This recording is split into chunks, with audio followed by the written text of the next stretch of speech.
Question number 5 देखिए, half the perimeter of a rectangular garden whose length is 4 metre more than its width is 36 metre, find the dimensions of the garden. सबसे पहले हमें क्या करना होगा, rectangle की garden की लेंथ और ब्रेथ को लेट करना होगा। तो सबसे पहले हमने यहाँ पे लेट कर लिया है, let the length of garden be x and the breadth of garden be y. फिर क्या करना है हमें, कह रहा है पेरीमीटर ऑफ रेक्टेंगल क्या है, हाफ है। तो केस 1 में हम लिखेंगे पेरीमीटर ऑफ रेक्टेंगल का फॉर्मूला क्या होता है, 2 ब्रैकेट में एल प्लस बी, यही तो होता है। और कितना है perimeter of rectangle whose length is 4 metre more than its width is 36, यानी पेरीमीटर ऑफ रेक्टेंगल कितना गिवन है, 36 मीटर आपको गिवन है। ठीक, और इसको ये कर लेंगे, आपका ब्रैकेट में हो जाएगा पेरीमीटर ऑफ रेक्टेंगल। और उससे पहले क्या बोला, half the perimeter of rectangle of, perimeter of rectangle हमने लगा दिया, लेकिन इसका हाफ है, यानी 1/2 कर देंगे। क्या कर देंगे, 1/2 कर देंगे, 1/2 हमने कर दिया। अब देखिए 2 क्या है, इस 2 और ये 2 का रिलेशन क्या है, ये मल्टीप्लाई में है, नीचे ये आ जाएगा डिवाइड, यानी ये न्यूमरेटर में है, ये डिनोमिनेटर में है, यही तो है। हाफ मतलब है डिवाइडेड बाय 2 कर दिया।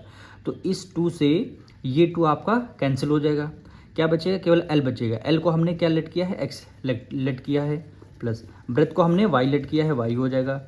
इज इक्वल टू कितना आ गया, 36 आ गया। इज इक्वल टू कितना आ गया, 36 आ गया। ये हमारी पहली इक्वेशन निकल के आ चुकी है। ठीक, अब हम सेकंड इक्वेशन बनाएंगे। क्या बनाएंगे, second equation. Second equation question में कह रहा है हुज लेंथ हमने क्या लेट किया है, एक्स लेट कर लिया, तो एक्स को पहले रख दिया। हुज लेंथ इज का मतलब यहाँ पे इक्वल टू का साइन रख लीजिए, 4 मीटर मोर, यानी 4 ज़्यादा है किससे, विथ से। लेंथ जो है, हुज लेंथ को हमने एक्स लेट कर लिया, ये देखिए, इसका इक्वल टू 4 मीटर मोर, यानी 4 ज़्यादा है, प्लस 4 कर दिया, प्लस 4 कर दिया किससे, विथ से। विथ से हमारी विथ मतलब ब्रेथ कितनी, वाई है, तो हमने यहाँ पे वाई कर दिया। ये हमारी आ जाएगी सेकंड इक्वेशन। अब दोनों इक्वेशन हमारी निकल के आ चुकी है। अब हम क्या करेंगे, इसके दो सॉल्यूशन फाइंड करने में, क्या फाइंड करने हैं, दो सॉल्यूशन फाइंड करने हैं। अब सबसे पहले यहाँ पे लिखेंगे from equation 1, from equation first. क्या इक्वेशन फर्स्ट है आपकी, x plus y is equal to 36। अब बॉक्स यहाँ पे बना लेंगे, यहाँ पे क्या बना लेंगे, बॉक्स बना लेंगे।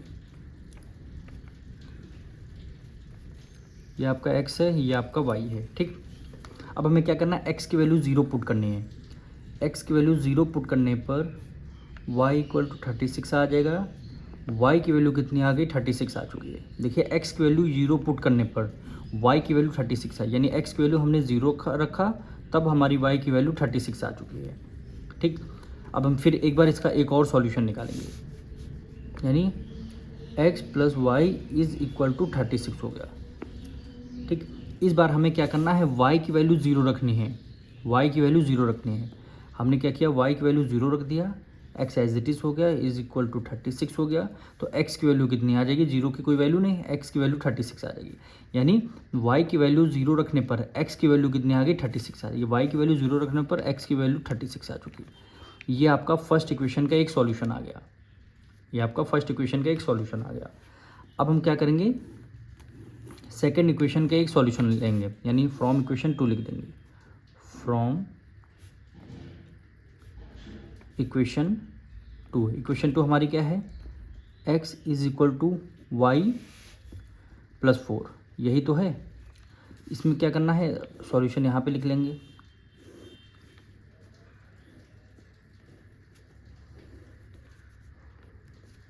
ठीक, इसमें क्या करना है, x equal to y plus 4। अब हम क्या करना है, x की वैल्यू हमें 4 पुट करनी है, is equal to y plus 4 आ जाएगा। 4 इधर प्लस में, इधर आ जाएगा माइनस में, यानी 4 minus 4 is equal to y आ गया। 4 में से 4 गया 0, इज इक्वल टू वाई आ गया। यानी x की वैल्यू कितनी, 4 रखने पर y की वैल्यू क्या आ रही, 0 आ रही, यानी x की वैल्यू 4 रखने पर y की वैल्यू हमारी 0 आ रही है। अब हम क्या करेंगे, एक बार और इसको इक्वेशन को पुट करेंगे, x is equal to y plus 4, x is equal to y plus 4 आ जाएगा। अब हमें क्या करना है, यहाँ पे कोई सा भी नंबर आप क्या कर लीजिए, x की वैल्यू 8 रख दीजिए, क्योंकि यहाँ 4 है तो 4 का ही मल्टीपल आप रखिए। तो x की वैल्यू यहाँ पे हम क्या कर देते हैं, 12 रख देते हैं, x की वैल्यू 12 रख दीजिए। ठीक, is equal to 4 y plus 4 हो जाएगा। 4 उधर प्लस में, इधर किस में आ जाएगा, माइनस में आ जाएगा। 12 माइनस 4, यहाँ पे केवल y बचेगा, 12 में से 4 माइनस कर देंगे 8 आ जाएगा, यानी y की वैल्यू कितनी आ गई 8 आएगी। यानी x की वैल्यू 12 रखने पर, x की वैल्यू 12 रखने पर y की वैल्यू कितनी आ गई 8 आ गई।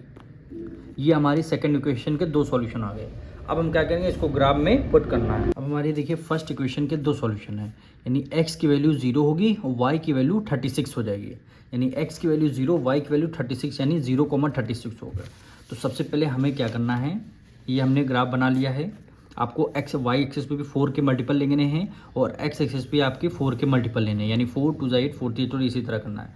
तो यहाँ पे हमने देखा है x की वैल्यू 0, y की वैल्यू 36, यानी आप क्या करेंगे, यहाँ पे x की वैल्यू 0 है, x की वैल्यू 0 है, y की वैल्यू 36 है, y की वैल्यू यहाँ पे आ जाएगा।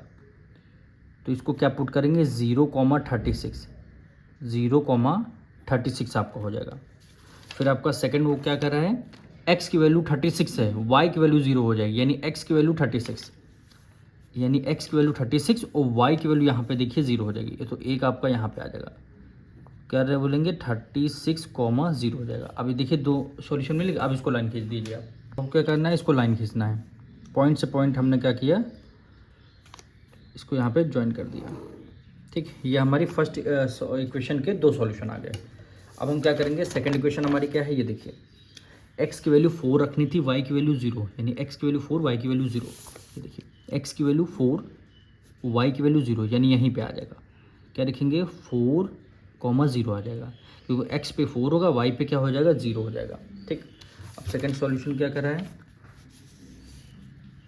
ये देखिए x की वैल्यू कितनी 12 हो जाएगी, y की वैल्यू 8 हो जाएगी।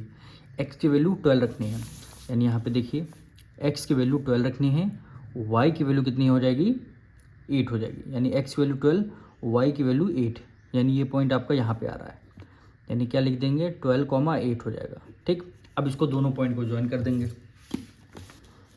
दोनों पॉइंट को हमने क्या किया, यहाँ पे ज्वाइन कर दिया। ठीक, ये दोनों पॉइंट यहाँ पे मीट कर रहे हैं। अब इसके कोऑर्डिनेट हमें लिखने हैं, यानी सबसे पहले देखिए x एक्सिस पे 20 आया है, y की वैल्यू कितनी 16 आई है। तो सबसे पहले इसमें क्या हो जाएगा, लेंथ जो हमने x लेट किया था, x की वैल्यू कितनी 20 आ रही है। ठीक, ब्रेथ को जो हमने y लेट किया था, y की वैल्यू कितनी आ जाएगी 16 आ जाएगी, यानी लेंथ जो 20 मीटर आ जाएगी और ब्रेथ हमारी 16 मीटर आ जाएगी। यही आपका क्या हो जाएगा, आंसर हो जाएगा।